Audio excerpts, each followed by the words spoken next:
Hello, class. My name is Thomas Redford, and for my topic, I've chosen Frank Lambert's Pedlar in Divinity, George Whitfield and the Great Awakening, 1737 to 1745. I was drawn to this topic primarily because of George Whitfield's being referred to as a peddler. I became curious at why Frank Lambert would refer to Whitfield as a peddler.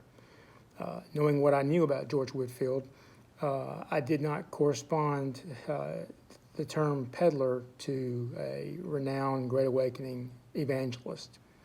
So a little background, George Whitfield was an Anglican evangelist trained in the Church of England, whose zeal and oratorical powers made him the high watermark of the Great Awakening in the American colonies. George Whitfield's entrepreneurial skills made him the evangelistic forerunner to Charles Finney and Billy Graham. When Whitfield arrived in the colonies on October 30th, 1739, he brought not only his zeal to declare the necessity of a spiritual new birth, but boxes of evangelical books and pamphlets that he intended to sell to help support his ministry. He also transported cartons of his own printed sermons, journals, letters, and prayers. These items represented just part of the apparatus he employed to generate religious enthusiasm in the colonial revivals known as the Great Awakening. What was new about Whitfield was his entrepreneurial skills in utilizing the world of commerce to publicize his meetings. By applying those means from the world of commerce, Whitfield generated large, enthusiastic crowds, some upwards to 20,000 to 30,000.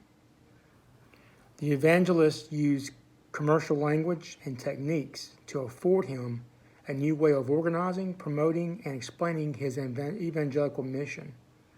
This would enable Whitfield to conceive of organizing a revival spanning the Atlantic, making the whole world his parish. An examination of Whitfield's promotional strategies does provide a new understanding not only of Whitfield's success, but also of the diffusion of commercialism throughout the mid-18th century society. In the first year of Whitfield's public ministry, press coverage helped elevate him and his revival to an unprecedented level of popularity. Whitfield became the best-known evangelist in the Atlantic world, in large part because of newspaper advertising, which interpreted his preaching as a second Reformation. To Benjamin Franklin, George Whitfield was a powerful salesman, capable of overcoming an avowed skeptic's sales resistance. Franklin and Whitfield entered into a mutually profitable relationship as well as a personal friendship that lasted until they were deceased. The printer and the preacher had numerous joint ventures.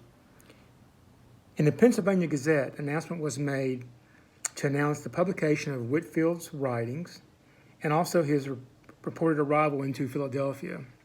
Anything George Whitfield did was considered news, and Ben Franklin took advantage of this situation. George Whitfield had a press agent, William Seward, which was unusual for the time. Mr. Seward would pay for announcements in papers such as the London Daily Advertiser and some American papers as well.